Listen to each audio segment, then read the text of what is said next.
हम सिर्फ भारत के पार्लियामेंट के इलेक्शन में 3 सीट लड़े। एक हैदराबाद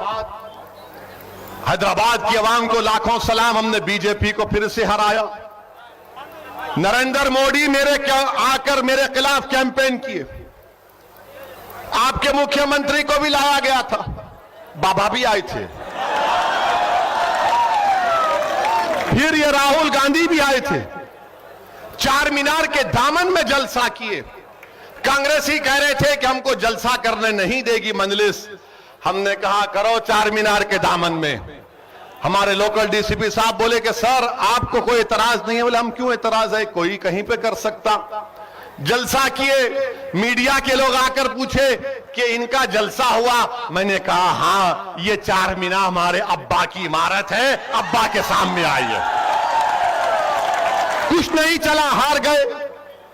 अरे हर चीज की जिम्मेदारी मजलिस पर डाल दो, क्योंकि लोग जानते हैं कि जिस दिन भारत का मुसलमान इन बातों को समझ जाएगा कि मेरे वोट की कोई कीमत नहीं है और मेरे वोट से मोदी बीजेपी नहीं जीत रही है, मैं अपने वोट का सही इस्तेमाल जब करूंगा, जब अपने पार्टी के उम्मीदवारों को कामयाब करूंगा, जब हम मुत्तहिद रहेंगे, आपके दिलो दिमाग में शुकू को शुबात होंगे।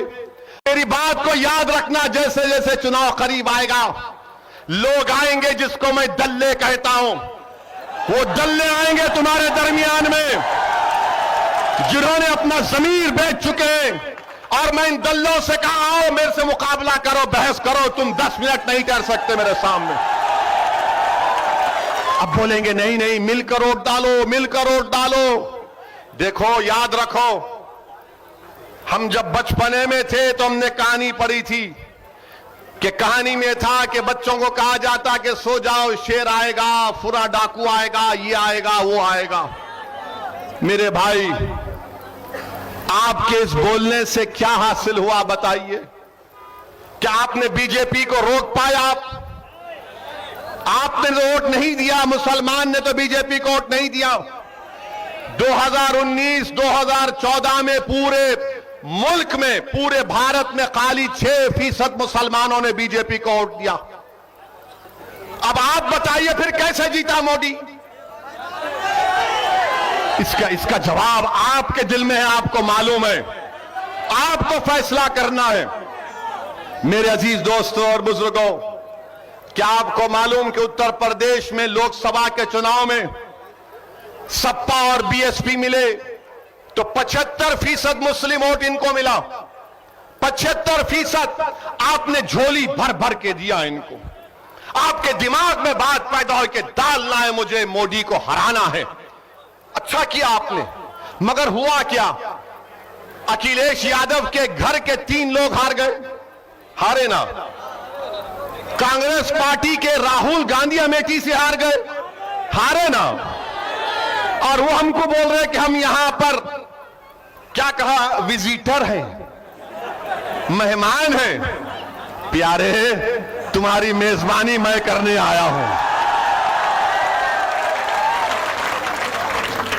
15 लोकसभा सीट पर सपा और बीएसपी कामयाब हुए। एक सीट पर मोहतरमा सोनिया गांधी साहिबा कामयाब हुई। अब आप सोचिए 75% आपने वोट दिया तो पूरे उत्तर प्रदेश में ये बीएसपी, सपा, कांग्रेस के 16 लोग जीते। बाकी पर बीजेपी जीत गई। मैं जिम्मेदार हूं इसका। क्या मेरा कैंडिडेट था? क्या मजलिस इत्तेहादुल मुस्लिमीन का कोई उम्मीदवार था? फिर कैसे जीते? तो मालूम हुआ कि हमारे हिंदू भाइयों ने 71% हमारे हिंदू भाइयों ने 2019 के पार्लियामेंट के चुनाव में नरेंद्र मोदी को अपना वोट दिया। इसका जवाब दो। जो असदुद्दीन ओवैसी पर इल्जाम लगाते हैं, तुम्हारा इल्जाम झूठ है। कैसे हार गया तुम्हारा राहुल गांधी? किसने हराया राहुल गांधी को? क्या मेरे अजिन्नात उड़कर अमेठी को जाकर लोगों को बोले? क्या मैंने कान में आयतल कुर्सी पढ़ के फूंक दिया सबके? फिर कैसे हारा राहुल गांधी बताओ? राहुल गांधी इसलिए हारे क्योंकि उनको मुस्लिम वोट मिला मगर हिंदू वोट नहीं मिला, इसलिए वो हार गए। वो केरला जाकर जीतते, वायनाड क्यों जीतते? इसलिए जीतते हैं कि उस कॉन्स्टिट्यूंसी में 35% के करीब मुसलमान हैं। वहां पर जीत गए। अमेठी में नहीं थे, अमेठी में हार गए, मगर हारने का राज, हारने की वजह नहीं, ओवैसी की वजह से हारे। यानी अब ये हाल हो गया कि अगर इनके घर में कल भैंस दूध नहीं देगी तो बोलेंगे ओवैसी सामने से गया था। कल सुबह 4 बजे सुबह में मुर्गा बांग नहीं देगा तो बोलेंगे नहीं, ओवैसी की तकरीर रात में मुर्गा ने सुना था इसलिए पुकारना भूल गया। और अगर कोई 50 साल का होकर भी शादी ना करे तो बोलेंगे नहीं, इसमें भी सोचना पड़ेगा क्या वजह है। यानी हर चीज की जिम्मेदारी मुझ पर, हर चीज की जिम्मेदारी मुझ पर। मेरे अजीज दोस्तों और बुजुर्गों, मैं आपको ये बताने आया हूं कि हर समाज का लीडर है, हर समाज के पास उनकी एक सियासी पहचान है, उनकी क़यादत है और इसीलिए उनके मसाइल हल होते हैं। पूछो, आप बताओ अपने आप से कि CAA का जब कानून पार्लियामेंट में बनाया जा रहा था, पूरी पार्लियामेंट में बीजेपी के 300 MP के सामने, अमित शाह के सामने किसने बताया कि CAA का कानून काला कानून है? और अमित शाह के सामने हमने कहा है कि अंबेडकर के बनाए हुए संविधान के खिलाफ है, यह काला कानून है, मैं इसको नहीं मानता और उस कानून को फाड़ दिया मैंने। आप बताइए ये लोग क्या कर रहे थे? आज मजलिस को कांग्रेस सपा बोलती है कि ये वोट काटने आए। पूछिए इन पार्टियों से कि जब अमित शाह ने 2019 जून या जुलाई में अनलॉफुल एक्टिविटीज प्रिवेंशन एक्ट का कानून का तरमीम करने का बिल लाया, और वो कानून क्या कहता है मालूम आपको?